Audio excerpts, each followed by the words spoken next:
Comienza aquí una nueva edición de Una Hora Con. Hoy nuestro invitado es Gonzalo Caballero. Es el secretario general del Partido de los Socialistas de Galicia, PSOE. Gonzalo Caballero es economista, es doctor en economía, también es doctor en ciencia política, profesor de economía aplicada de la Universidad de Vigo. Los socialistas gallegos eligieron su secretario general hace poco más de 3 años en un proceso de primarias. Bienvenido, Gonzalo Caballero. Pues muy bien, muchas gracias. Bien hallado. Gracias. Nos acompaña en esta conversación el redactor de La Región, Pablo Galán. ¿Qué tal, Pablo? ¿Qué tal? Bienvenido. Vamos a empezar, señor Caballero, si le parece, por lo que es actualidad, ya no diré estos días, sino desde hace ya mucho tiempo, demasiado tiempo para mucha gente.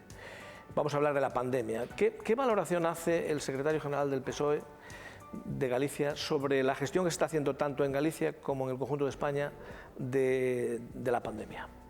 Bueno, yo creo que estamos todos muy preocupados, es lo que a todos nos preocupa más, es la evolución de la pandemia. Nos hemos encontrado desde el mes de marzo hasta la actualidad un mundo distinto al mundo en el que habíamos vivido toda nuestra vida.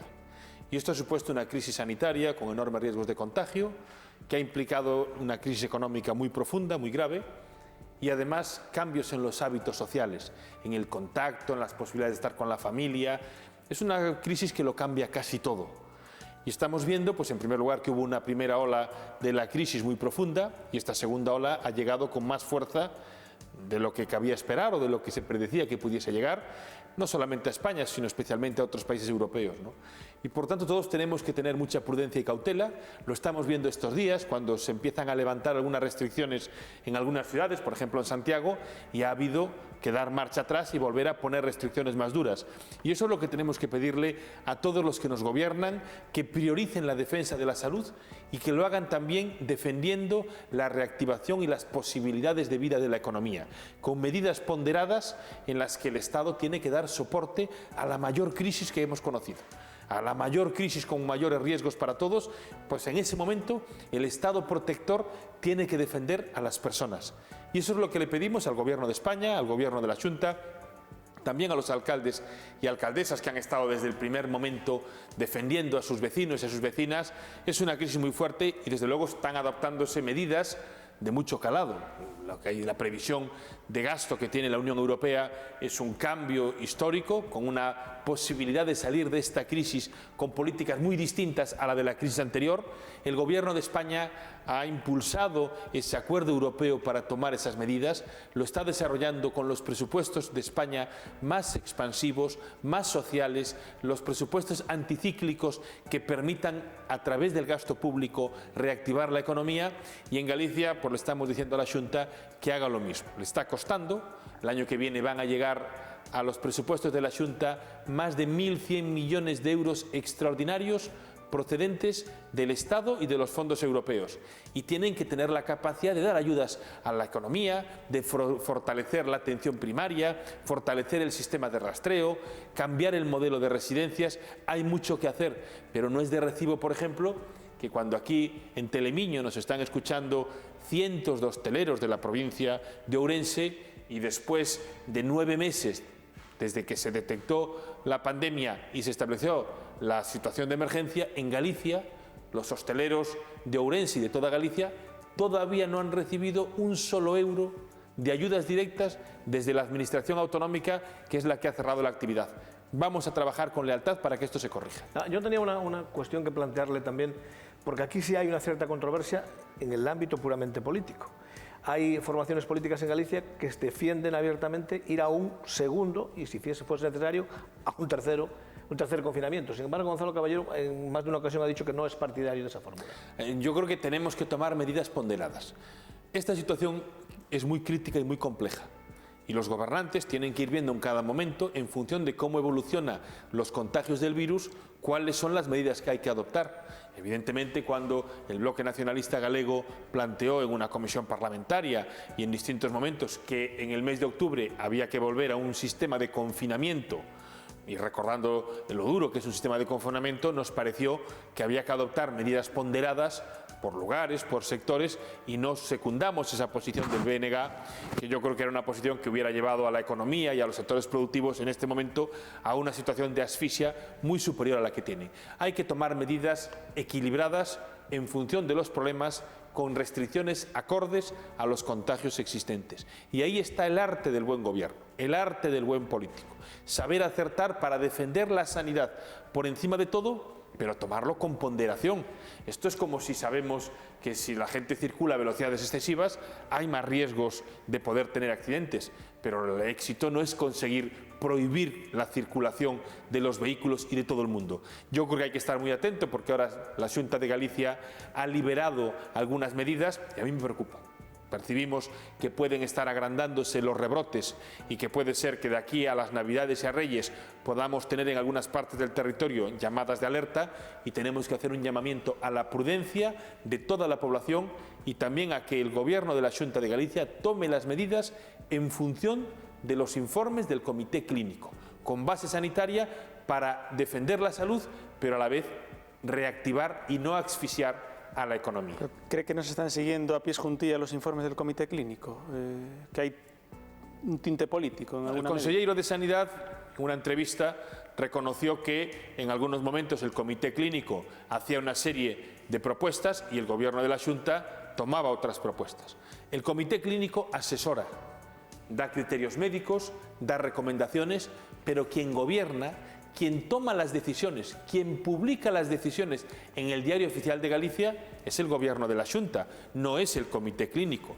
Ningún médico ni comité clínico tiene la capacidad de decidir cuáles son las medidas oportunas. Y ahí han existido, desde luego, disparidad de criterios entre el Comité Clínico y el Gobierno en cuestiones puntuales. Nosotros somos leales y corresponsables. No estamos cuestionando las medidas que toma el presidente de la Xunta y el Gobierno de Galicia. Es evidente que sí planteamos recomendaciones, hay líneas que nos parecen desacertadas, por ejemplo, la línea de oscurantismo que durante tantos meses estableció el Partido Popular. Es que todavía hace un mes el presidente de la Xunta decía que darle a los ayuntamientos el número de contagios que existía en sus términos municipales era algo peligrosísimo.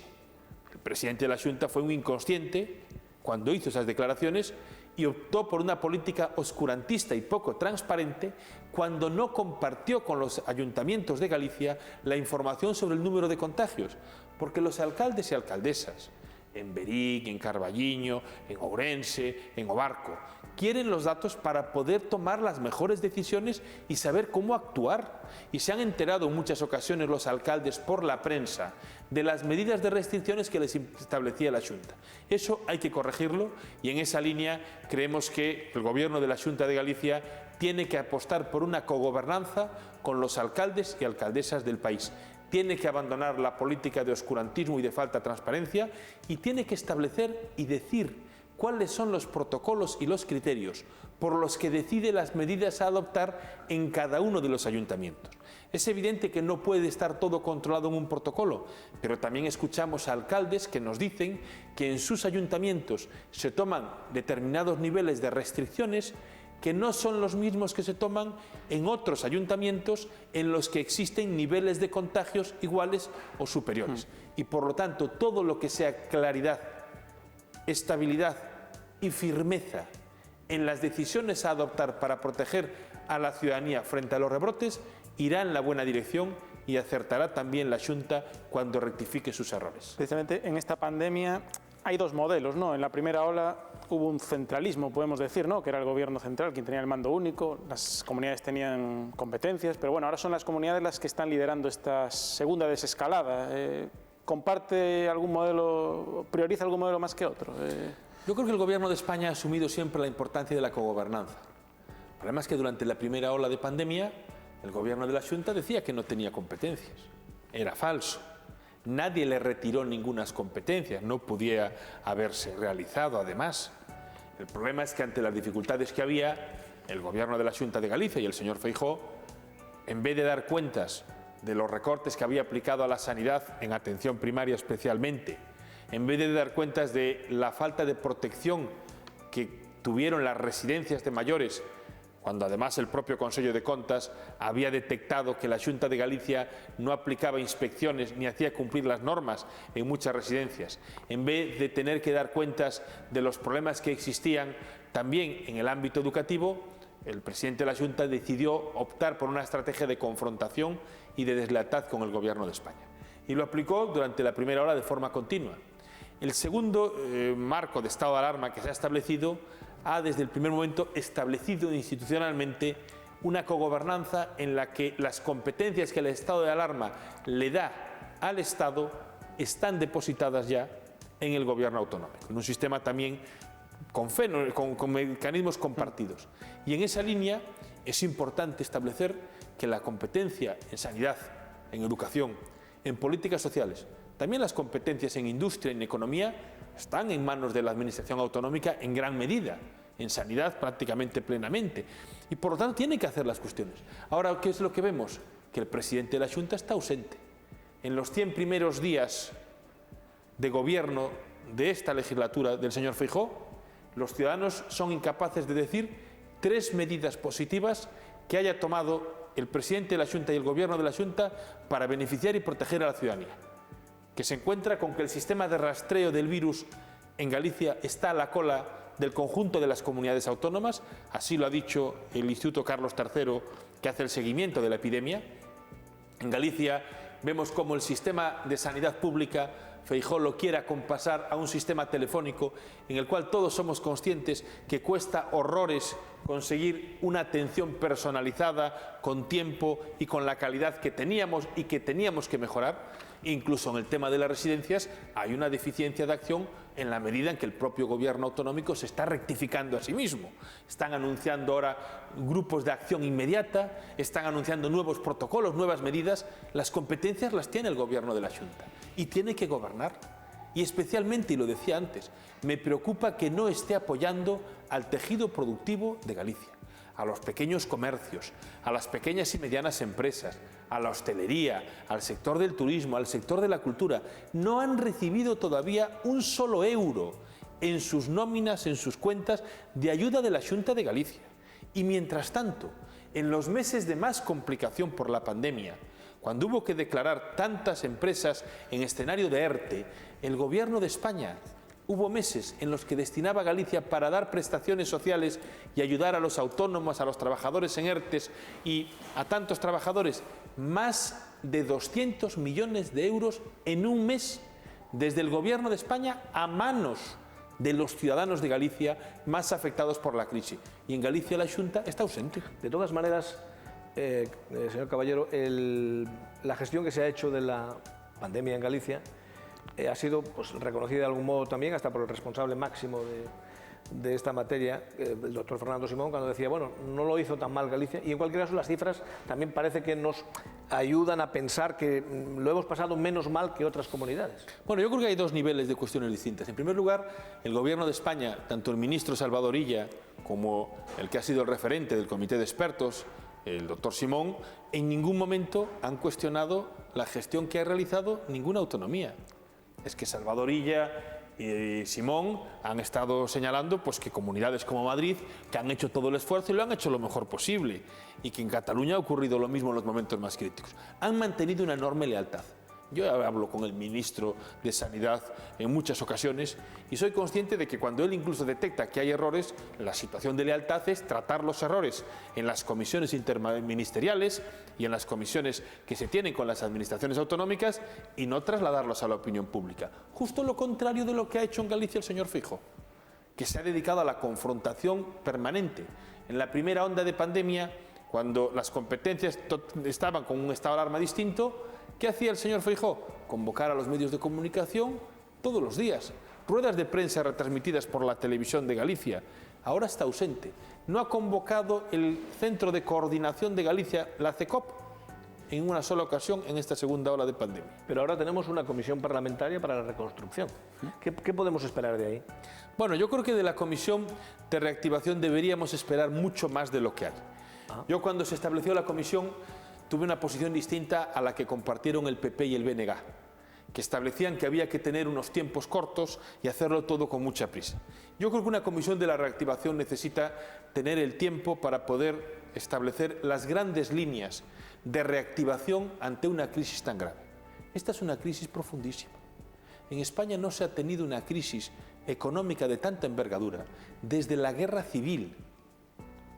Y por lo tanto, recuperar, reconstruir, reactivar el nivel de vida y el país en el que vivimos implica tener un diseño de lo que ocurre con esta crisis, un diagnóstico de cómo estábamos y también propuestas de futuro.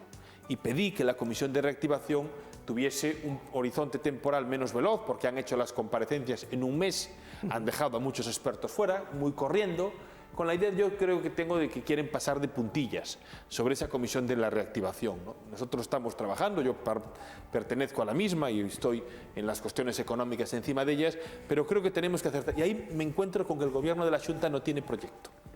En Galicia carecemos de un diagnóstico de cómo estamos, carecemos de unos horizontes y de una estrategia de medio y largo plazo, y eso me preocupa, porque podemos desaprovechar una oportunidad histórica que va a llegar con los fondos europeos a Europa y a España y a Galicia. Sí, pero la Xunta ya ha presentado algunos proyectos. No los conoce nadie. Don Fernando, no los conoce nadie. No.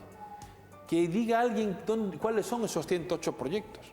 No se los explicaron En absoluto. Es que están en una política de ocultismo en la que no saben cómo actuar ante una crisis de tanta envergadura.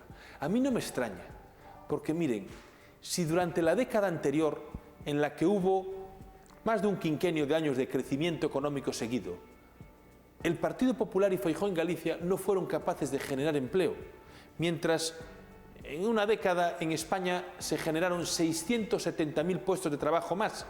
En Galicia se perdieron 70.000 puestos de trabajo de población ocupada. Y lo que les quiero decir es que un gobierno que no fue capaz de gestionar los años de crecimiento que tuvimos hasta el año 2020 se encuentra con una crisis de tanta envergadura y yo los veo superados. Feijóo de economía no entiende nada, pero tampoco tiene un equipo de referentes Pero hemos visto que le marquen una línea estratégica. El comité asesor. Pero es que ni al comité asesor le han contado los 108 proyectos que dice el señor Feijóo. Es que un día ha anunciado que tenía 7 proyectos tractores y a los 4 días pasó de 7 a 108, pero no nos los ha contado. El vicepresidente de Economía lo han llevado 2 veces al Parlamento y nos cuenta lo mismo que están los titulares de los periódicos. Pero carecemos de una información suficiente. ¿Y a qué cree que obedece? Para poder impulsar. ¿A qué cree que obedece eso? ¿Qué sentido tendría ocultar los proyectos? Bueno, yo creo que lo que no quieren es dar cuentas y transparencia de la posición que tienen, porque no es una posición sólida. Yo desconozco los 108 proyectos. Es cierto que algunos ya me dicen que algunos igual no sirven. Lo ha reconocido incluso el portavoz el otro día del Partido Popular en la comisión. Tenemos 108, algunos igual no son suficientemente sólidos y hay que cambiarlos. Esto es una cosa muy seria. Estamos hablando de cientos de millones de euros, de miles de millones de euros para reactivar la economía. Y de eso depende las posiciones de la Galicia interior, del rural en Galicia, para poder potenciar y asentar la población en el territorio. De eso dependen las industrias de nuestro país con tantas crisis industriales. De eso depende el reto de la transición energética, de la digitalización. Galicia no puede volver a perder una oportunidad histórica de los fondos europeos que han sido recibidos durante tantos años con gobiernos del Partido Popular y que no fueron aprovechados en la manera en que tenían que haberlo sido para conseguir tener un país dinámico, una Galicia emprendedora, una Galicia revitalizada, con impulso, y eso lo estamos viendo en el conjunto del país. Yo creo que están jugando a un cierto escenario de despiste y me preocupa. Yo le tiendo la mano, se lo he dicho de forma continua y se lo he dicho con total respeto y de forma totalmente sólida. Es sincero, el Partido Popular tiene la mano tendida del Partido Socialista y la mano del secretario general del Partido Socialista si necesitan apoyo y refuerzo para orientar la reactivación de la economía de Galicia, que es una hoja pendiente, una asignatura pendiente del Partido Popular y queremos construir, pero nos encontramos con unos presupuestos en los que reciben 1.100 millones de euros extraordinarios y no saben cómo gestionarlos. Lo vamos a ver el año que viene. Sí, lo único, bueno, la primera ola coincidió con una precampaña electoral y ahora estamos ya, bueno, unas elecciones recientes, con lo cual el gobierno de la Xunta va a ser el que es durante los próximos 4 años, digamos, con lo cual tiene un refrendo de las urnas, ¿no? Se entiende la crítica ahora porque, bueno, la ciudadanía habló y van a ser ellos quienes... Sí, pero mire, yo tengo un planteamiento muy claro en política. En política yo estoy para servir y para construir, porque creo que es necesario desde la esfera de lo público ayudar a mejorar nuestras sociedades, nuestros países. El Partido Popular en Galicia gestionó la salida de la anterior crisis y lo hizo con políticas de recortes, de austeridad, de ajustes. Lo defendió el señor Feijóo de forma continua. Ahora, incluso el Partido Popular está asumiendo unas políticas que son totalmente distintas.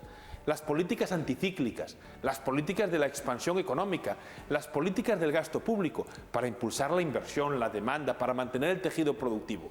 En el fondo, las políticas presupuestarias que hace el Gobierno de España y que va a asumir aquí el Gobierno de Galicia con ese aumento de fondos son una enmienda a la totalidad, una rectificación a todas las políticas económicas que hizo el señor Feijóo a lo largo de la anterior década. El nuevo keynesianismo, le llama usted eso. Bueno, es que en economía, para simplificar un poco la perspectiva, pues lo que estamos diciendo es que hay una serie de fundamentos y de ideas que defienden que en momentos de crisis muy grande, donde el sector privado no consigue mantenerse por sí solo, donde el consumo de las economías domésticas decae, donde la inversión privada cae, es necesario que el Estado actúe para impulsar la inversión a través de proyectos públicos, para apoyar a los pequeños comerciantes, a las empresas, para que no se caiga el tejido productivo, también para dar a través de los ERTEs o de la subida de pensiones que vamos a hacer con los presupuestos del Estado para el año que viene, dinero a los pensionistas para que, aumentando el consumo, haya una mayor riqueza en el país.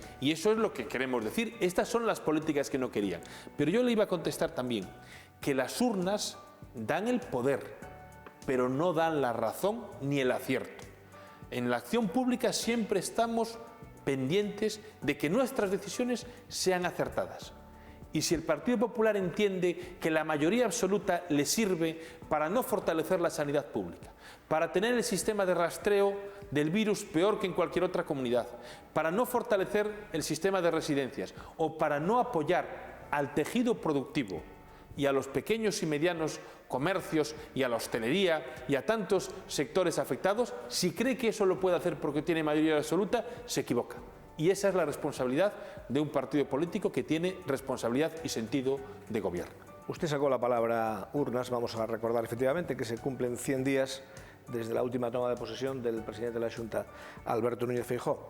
¿Qué sucedió en la víspera de las elecciones de julio para que las perspectivas que tenía el Partido Socialista en Galicia cambiaran y no se cumplieran pues el pronóstico que podía recuperar la condición de segunda fuerza política e incluso llegar a liderar una alternativa al PP?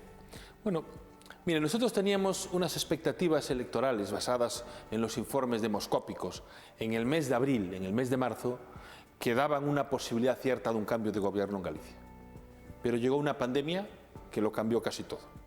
Una pandemia en la que la dinámica de movilización electoral que tenía la ciudadanía mudó hacia un escenario en el que los ciudadanos pusieron su centro de atención en la cuestión de la pandemia y que implicó una caída en la participación electoral que ha sido histórica.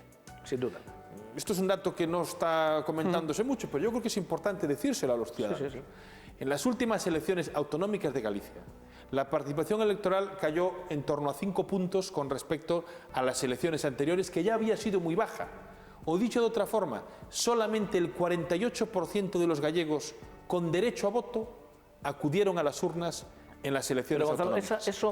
Esa caída de la participación, muy significativa, puede tener que ver con el temor a votar en aquella situación o puede tener que ver con la creencia que podía tener una parte de la población de decir, bueno, esto ya está resuelto, las encuestas dicen que Feijóo va a sacar una mayoría tranquila, ¿a qué voy yo a participar? Puede haber muchos factores explicativos, pero el dato relevante es que ha habido una abstención histórica en las elecciones autonómicas del año 2020 en Galicia.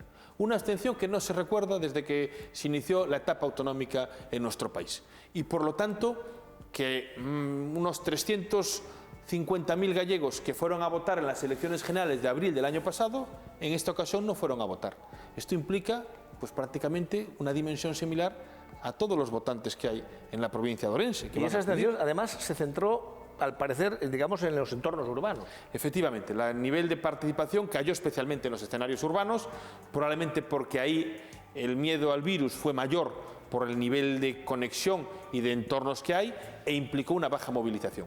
Nosotros siempre planteamos que para conseguir un resultado electoral de cambio político en Galicia, el reto del PSDG era un alto nivel de participación. Yo lo dije con carácter claro. Si teníamos más de un 65% de participación en electorado residente, el cambio político estaba encima de la mesa, y si conseguíamos el 70%, como en las generales, el cambio político era una realidad. Solo el 58% de los residentes en Galicia acudieron a votar, y por lo tanto hubo una amplia capa de electores progresistas que no acudieron a las urnas, y eso explica ese resultado electoral que marca una continuidad del Partido Popular, que a nosotros no nos satisface el resultado electoral, porque desde luego el inicio de este 2020, cuando no había pandemia, lo planteábamos con un nivel de movilización de un partido que tenía muchas ganas, mucho impulso y posibilidades reales de gobernar Galicia. Pero más allá de ese condicionante que está ahí, esto al final es como el fútbol, ¿no? El resultado es el que es, y obliga al PSDG, supongo, a hacer autocrítica también, ¿no?, del proyecto, que no convenció a la mayoría de los gallegos, ¿no? ¿Se está haciendo esa autocrítica? Los resultados son como son, pero las circunstancias que marcan el resultado explican también determinadas claves. El mismo candidato, las mismas candidaturas que en el mes de marzo tenían unas expectativas con datos reales de liderar un cambio político en Galicia, afrontó una pandemia en la cual el Partido Popular y el Gobierno de la Xunta supo jugar al desgaste contra el Gobierno de España y a la falta de movilización del electorado en Galicia. Feijóo convocó unas elecciones autonómicas de forma unilateral, en estado de emergencia, en una situación con el estado de alarma decretado, en una situación en la que en una parte de Galicia, en la zona de Amariña-Lugo, estaban confinados, cerrados perimetralmente, con medidas restrictivas de mucha dureza. Nuestra candidata, por ejemplo, en la provincia de Lugo, no se pudo mover durante toda la campaña porque se estaba estableciendo un cierre de Burela y de toda la comarca. Fueron unas elecciones distintas, en situaciones excepcionales, y a mí me ha correspondido hacer frente a unas elecciones en una situación compleja, en una situación en la que el PSDG tenía un buen proyecto para Galicia y tiene un buen proyecto, y sin duda con la idea también de aprender de aquello en lo que no hemos funcionado suficientemente para estar más fuerte de cara al futuro. También quiero señalar que en esa ruta electoral tengo el sentimiento de haber cumplido una campaña muy compleja, de haber sido leal a los gallegos y a las gallegas, defendiendo políticas progresistas en una opción que creíamos mejor. Yo no creo en las políticas conservadoras y liberales del Partido Popular, y no creo en que el nacionalismo gallego pueda representar el liderazgo de una Galicia de progreso. Y la falta de movilización del electorado progresista, la baja participación, explican esa clave electoral en la que los resultados que hemos tenido no eran a los que aspirábamos. De todas maneras, también se observa habitualmente, no solo en estas últimas elecciones, que el comportamiento del electorado progresista es distinto según el tipo de elección de que se trate.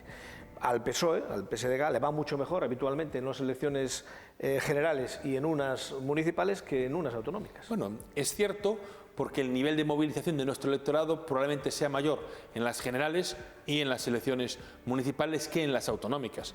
Y seamos también realistas, en 11 elecciones autonómicas que han existido a lo largo de la historia de la autonomía, solamente en unas la izquierda ha conseguido gobernar en Galicia.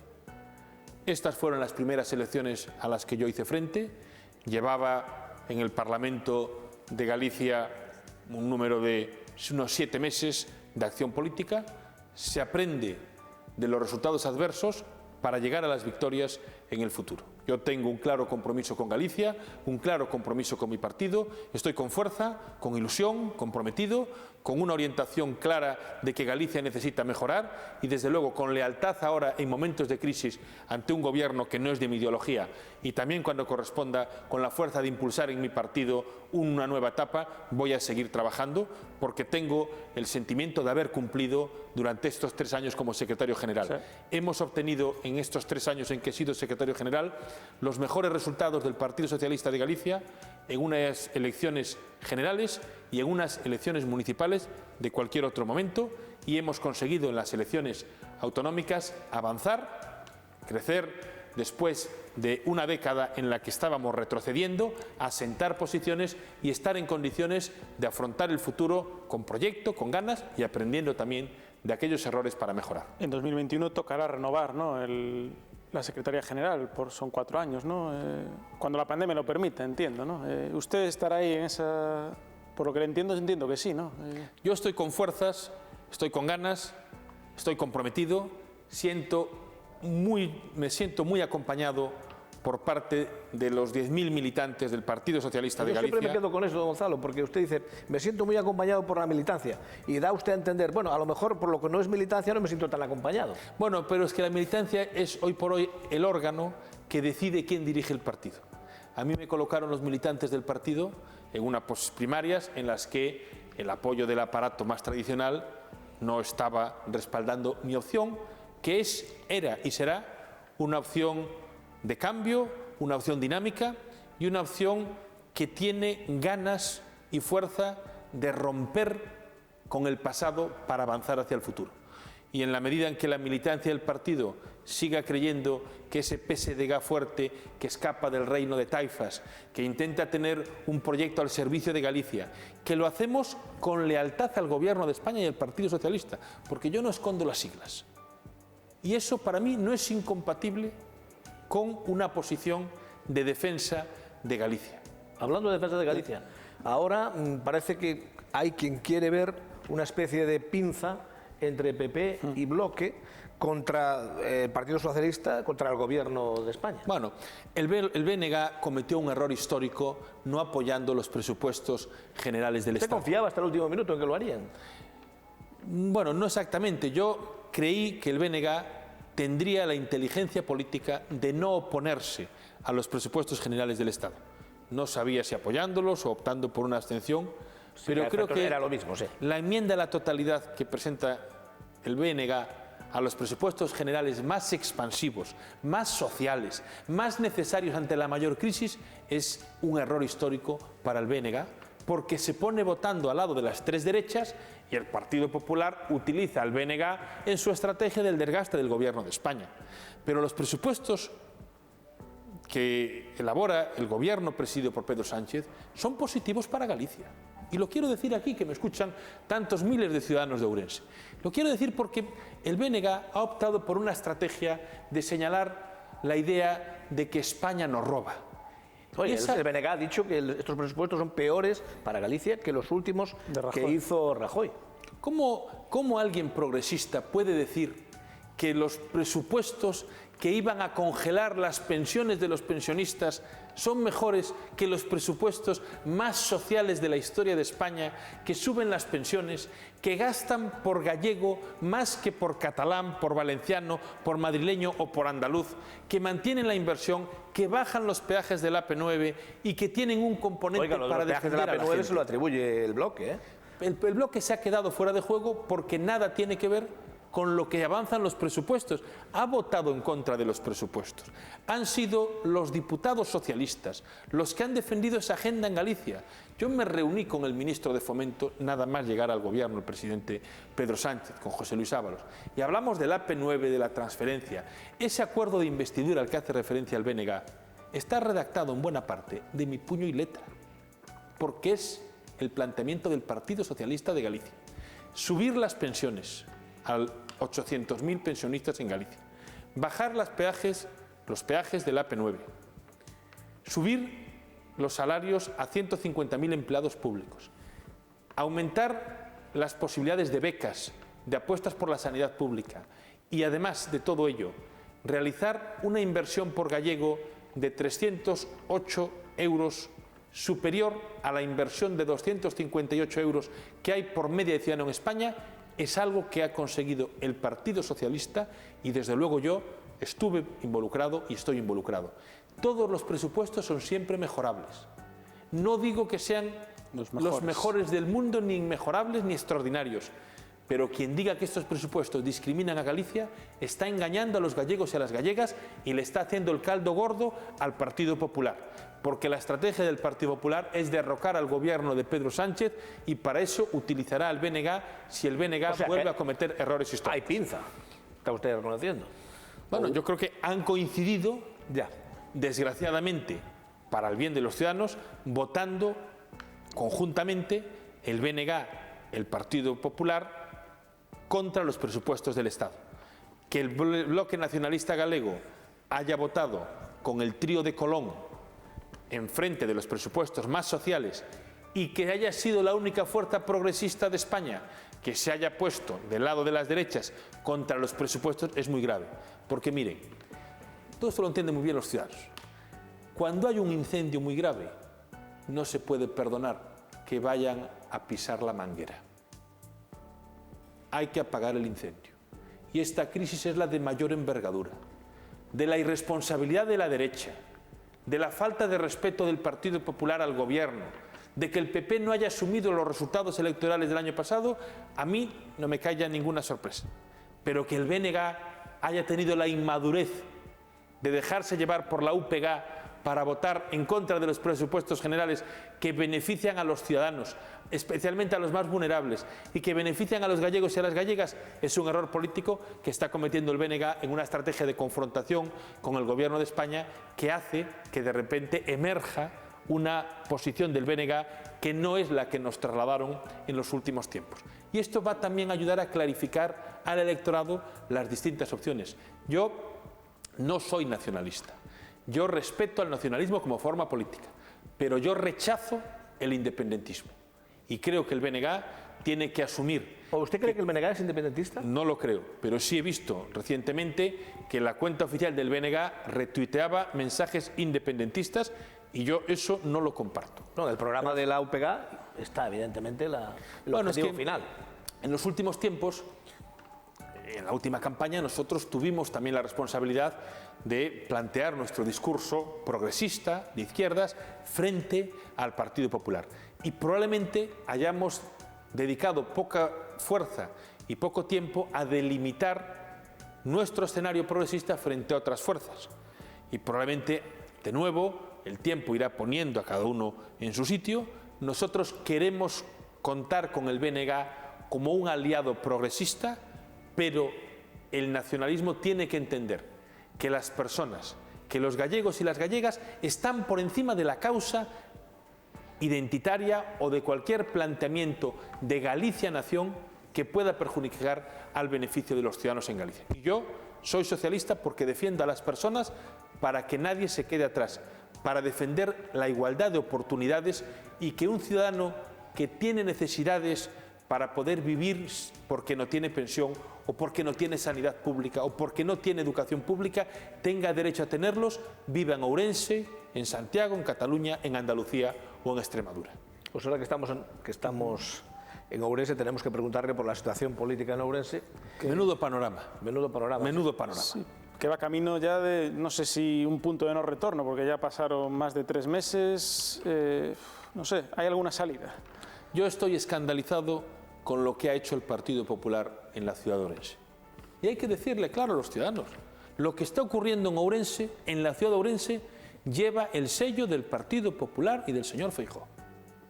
Para mantener al señor Baltar en la Diputación y para impedir que la lista más votada en la ciudad de Ourense, que era la lista socialista, encabezada por Rafael Rodríguez Villarino, pudiera llegar al lugar, decidieron hacer un pacto de la indignidad y colocaron a Jácome. Y por lo tanto tiene que ser el Partido Popular que colocó a Jácome el que mueva las fichas para desatascar una situación endemoniada. Porque Jácome está atrincherado en la alcaldía de Ourense con 2 concejales después de que 24 concejales le hayan pedido la dimisión. Y además hay que decir que no hay otra fórmula legal que la moción de censura para poner fin a esa situación. No la hay a día de hoy. Habría hablado el escenario de una dimisión del actual alcalde, pero que no está contemplado a fecha de hoy. El escenario es un escenario de mucha debilidad. A mí me duele esto, porque Ourense es una gran ciudad. Es la tercera ciudad más importante de Galicia. Es una ciudad fundamental, no solamente para los ciudadanos que viven en Ourense, sino para toda la provincia. El impulso de Ourense es necesario. Aquí hay muchísimos ciudadanos con una capacidad de trabajo, de esfuerzo, de dedicación. Hay una clase empresarial que tiene capacidad y hace falta orientarla también y acompañarla desde las administraciones públicas. Yo creo que el modelo de diputación que han establecido los Baltar durante tantas décadas ha sido un desastre, porque ha sido falta de regeneración, falta de planteamiento. Bueno, pero no da la impresión de que a los orensanos le compartan esa opinión, porque los resultados del Partido Popular encarnado por Baltar padre y Baltar hijo en su momento, siguen siendo magníficos. Yo señalaría dos cosas. En primer lugar, ni el señor Baltar padre ni el señor Baltar hijo han sido votados por el conjunto de la población de Ourense. Han sido elegidos de forma legal y con el sistema que existe a través de las diputaciones, elecciones indirectas. Lo cual le quiero decir que, por lo tanto, tiene un elemento siempre esto de elaboración distinta, ¿no? Pero es que la realidad es la que hay. En Ourense es una provincia que pierde población, que tiene cada vez población más envejecida, que la gente joven se ha ido de Ourense y se sigue yendo a Ourense. Y por lo tanto se van los que no tienen futuro. Oiga, pero en unas elecciones generales y en unas elecciones autonómicas votan al PP. Pero la caída que ha habido de la participación y de la población en Ourense implica que la gente más joven ha abandonado no solamente los pueblos del rural, sino muchas cabeceras de comarca, que están trabajando en otras provincias o incluso fuera de Galicia. El modelo de los Baltar en la Diputación es el modelo que implica un Ourense envejecido, con falta de dinamismo y con un modelo caciquil que no es de recibo para la situación actual.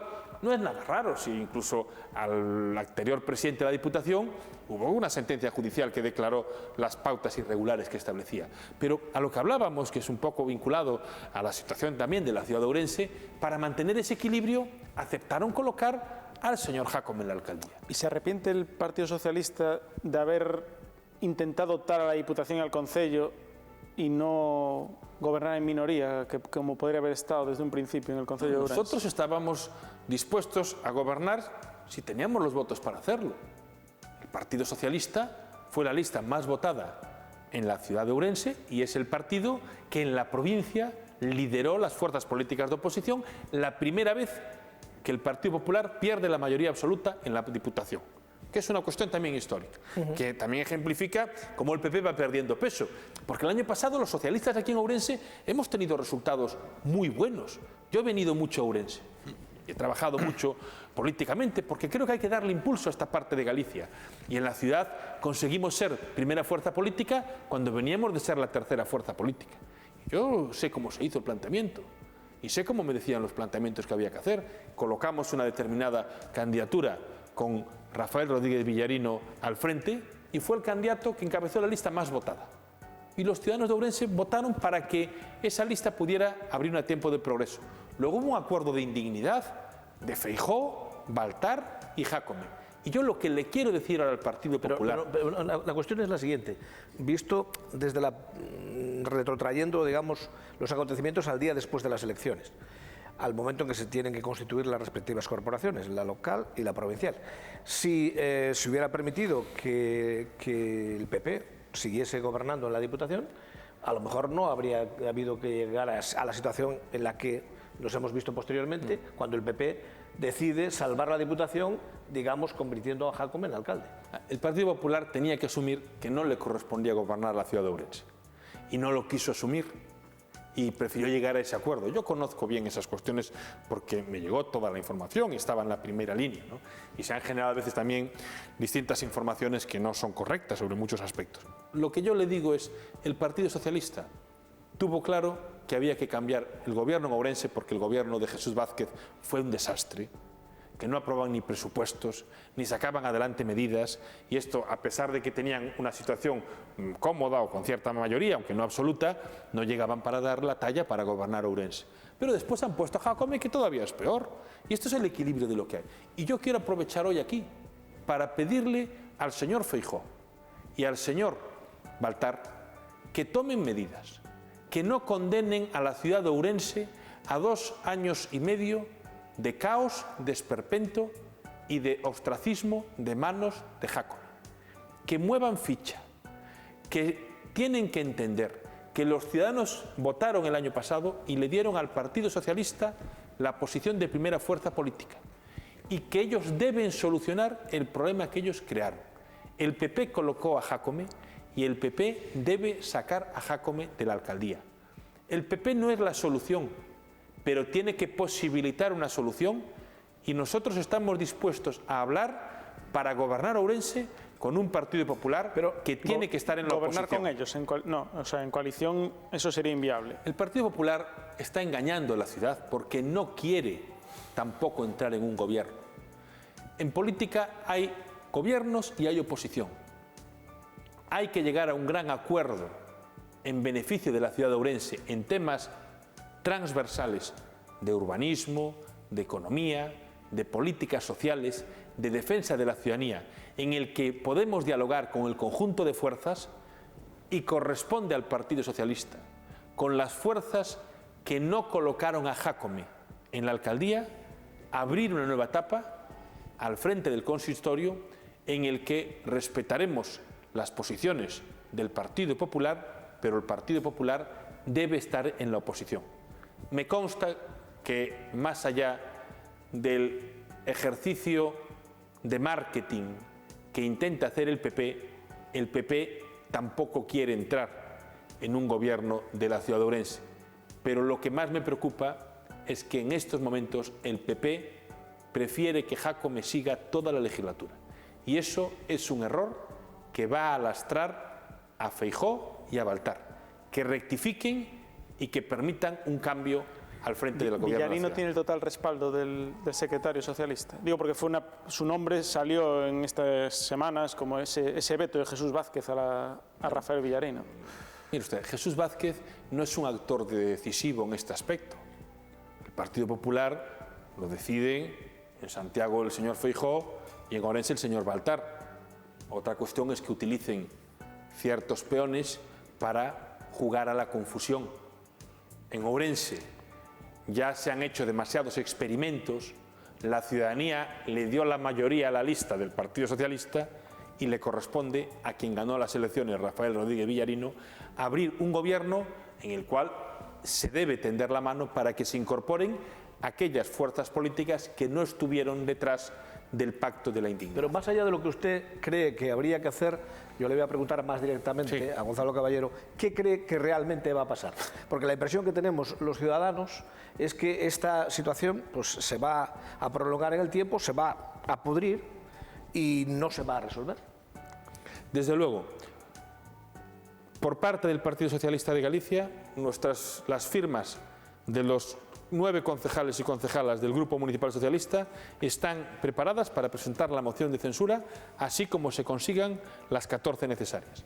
El Bloque Nacionalista Galego ya ha trasladado que está dispuesto a apoyar esa moción, con lo cual hay 11 firmas en condiciones de dar ese relevo y en distintos momentos Ciudadanos ha trasladado también su disposición, aunque en una posición cambiante. Si eso es así, falta una firma.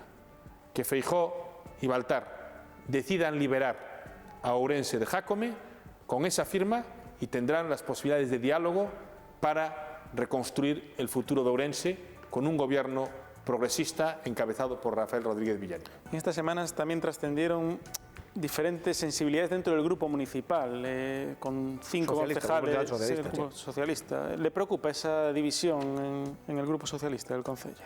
Los ciudadanos hablaron. El partido tiene los órganos a los que corresponde tomar las decisiones y todos los órganos del partido tienen claro que en Ourense Jácome no es el futuro y que por el resultado electoral corresponde al Partido Socialista liderado por Rafael Rodríguez Villarino ocupar la alcaldía. Eso es lo que me preocupa como secretario general y en eso es en lo que coincidimos todos los órganos de decisión del partido. Locales, provinciales, gallegos y federales. Pero hablando de la situación del partido a nivel local, claro, hay una situación de interinidad que hay se prolonga un año. No entienden. Claro, pero no la entienden. Dice, ¿qué pasa? No se puede dotar a la agrupación socialista de Ourense de una dirección estable. Hombre, yo creo que la pregunta es muy fácil de responder.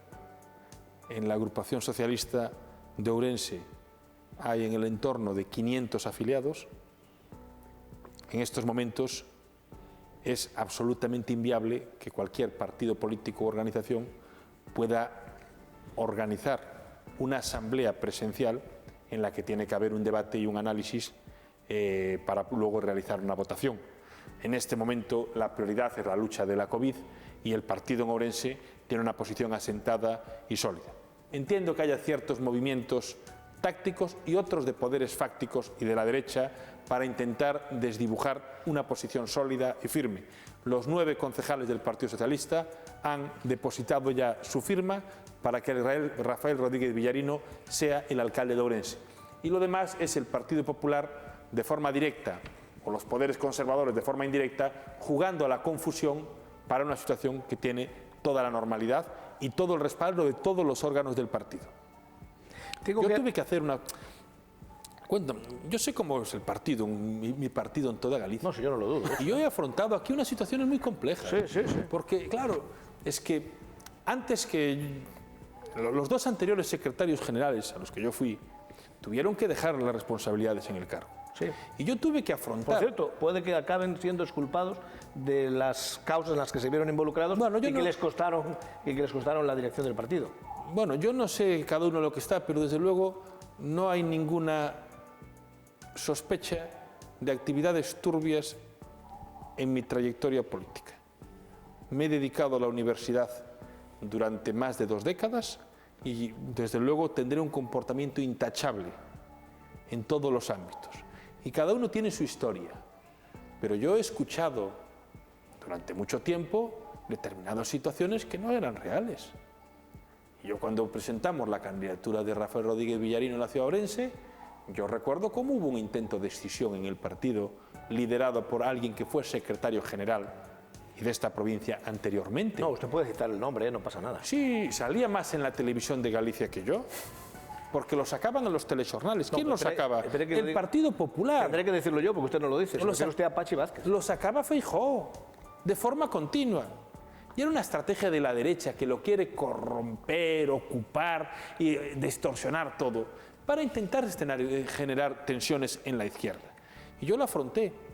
Y por lo tanto, yo no tomé la decisión de que ese anterior secretario general abandonase el partido, la tomó él. Pero yo tengo una hoja de ruta en la que reconstruyo el partido. Y en la provincia de Ourense hemos tenido unos resultados muy destacados en todas las citas electorales.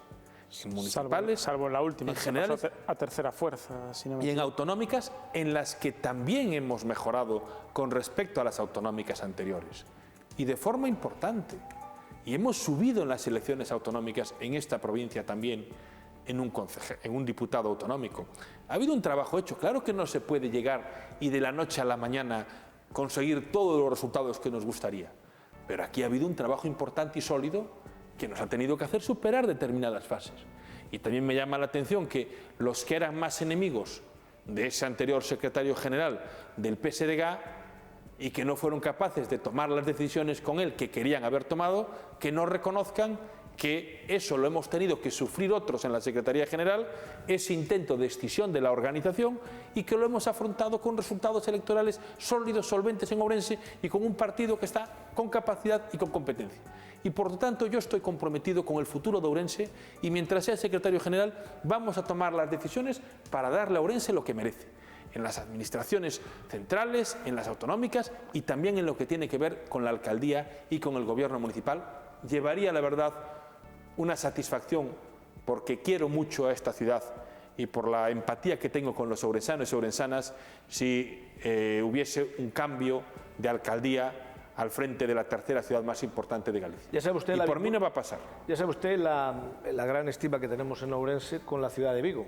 Y bueno, muchos ourensanos sienten envidia. Estamos muy relacionados. ¿Verdad? Sienten envidia por la situación política de Vigo y por la estabilidad que tiene ese ayuntamiento desde hace unos años. Usted es vigués, de alguna manera, ¿no? Hay mucha relación entre la ciudad de Vigo y Ourense.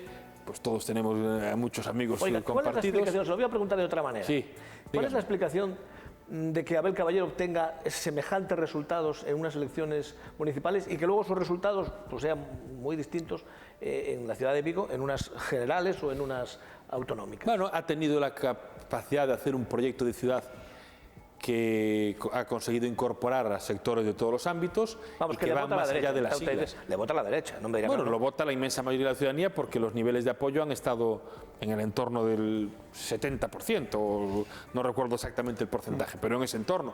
Por lo tanto, es algo transversal y desde luego ha tenido la capacidad de conectar con la ciudadanía en Vigo de una forma muy importante. Si quisiera usted ser candidato algún día a la alcaldía de Vigo, tendrá que esperar porque don Abel ha dicho que no tiene ninguna prisa de dejar en fin, el cargo en el que se encuentra y que se siente con fuerza para seguir adelante. Está bien de salud, está con fuerza política está con lucidez y brillantez intelectual y está plenamente comprometido con la ciudad de Vigo. Por lo tanto, yo creo que el escenario es que, desde luego, acabará esta legislatura y realizará la próxima para ver cómo se encuentra al final de la siguiente. A nivel... Mi tarea de trabajo está centrada a nivel gallego, en el PSDG-PSOE, y el año que viene tendré que tomar mis decisiones con disposición a construir, pero lo tomaré cuando me corresponda tomarla, y es cierto que mi dedicación está centrada en la clave gallega, que es a lo que me ha encomendado la responsabilidad de la militancia y también con la que son las conversaciones que he tenido con el secretario general del partido, Pedro Sánchez. Lo que está claro es que la ciudad de Vigo, la provincia de Pontevedra y la de Coruña son muy importantes, ¿no?, en el conjunto para el conjunto del PSDG. Aquí en Ourense el apoyo nunca se cuestionó. ¿Se siente igual de respaldado en el resto de provincias? Bueno, yo cuando fueron las primarias, gané las primarias en las 4 provincias, con amplia ventaja. Y no tenía el aparato del partido dándome respaldo, ¿no? Y yo creo que tanto la militancia como los ciudadanos, más allá incluso de quien han votado, reconocen que el secretario general del Partido Socialista pues, se dedica a la política por vocación, con la vida resuelta en otro ámbito, si lo desease, con mucha constancia y con el interés de servir a los gallegos y a las gallegas. Y eso es lo que a mí me queda de estos 3 años y del tiempo que vaya a estar en política. Probablemente mi vida no haya mejorado en lo personal en estos años. La gente dice, bueno, la gente se mete en política porque vale para ganar dinero. No, en mi caso yo tenía la vida resuelta, me dedicaba a la actividad económica, investigadora, podía haberme dedicado a otro ámbito si hubiese querido tener otro tipo de ingresos en el ámbito empresarial durante muchos años, he tenido ofertas en algunos momentos importantes, pero he seguido el ritmo de vida que yo he creído o que he querido hacer, ¿no? Y lo que más noto pues ahora en estos años, de 3 años ya de dedicación política, 1 año en el Parlamento gallego, porque antes seguía en la universidad, porque además me parecía que es importante que la gente vea que los políticos tienen vida propia, que no llegas a la política para conseguir un trabajo, que vienes con una trayectoria, con aprendizaje, con formación, y ahora lo que más me queda pues es el coste personal, ¿no?, de la familia y los niños, que la verdad es difícil compaginarlo. No con ello me pongo yo ninguna diferencia, porque nos ocurre a todos los que estamos en política, le ocurrirá igual al presidente Feijóo, a la líder del BNG, pero eso es lo que yo en mi foro interno llevo pues con mayor coste, el sacrificio personal. El separarme de la vida académica pues es algo que lo puedo asumir con mayor racionalidad, aunque también es cierto que yo estaba inmerso en muchos proyectos internacionales y que ahora no lo estoy, pero bueno, en la vida son etapas y mi etapa ahora es dedicarme a trabajar por Galicia y a luchar por esa Galicia mejor. Y lo voy a seguir haciendo, desde luego, a lo largo de toda la legislatura como diputado y hasta que tome la decisión de lo que voy a hacer cuando acabe el tiempo como secretario general, que será dentro de 1 año. Como estamos terminando ya, yo no sé si más allá de secretario general del PSDG se ve en algún otro puesto político o ya está colmada la aspiración política. Bueno, yo no soy de grandes aspiraciones y sí de mucho trabajo, y en este momento lo que me corresponde es seguir trabajando mucho por el PSDG. Esto es lo que tengo compartido también con el secretario general Pedro Sánchez y sobre todo con la militancia y los votantes del Partido Socialista, que ven que el partido se ha revitalizado, que se ha recuperado, que tiene credibilidad y fuerza, y que en política todos los partidos y las partidas están por jugar. Que hoy gobierna el Partido Popular Galicia, pero el PSDG está haciendo sus deberes y va a hacer sus deberes para estar en condiciones de gobernar Galicia con una participación en unas elecciones autonómicas mayor que en el 2020, cuando tengamos otros retos electorales. Pues muchas gracias a Gonzalo Caballero por concedernos esta hora, 1 hora con Gonzalo Caballero en Telemiño. Gracias a Pablo Galán por participar en este programa y gracias a ustedes por su atención. Pues nada, ha sido un placer y muchas gracias a ustedes.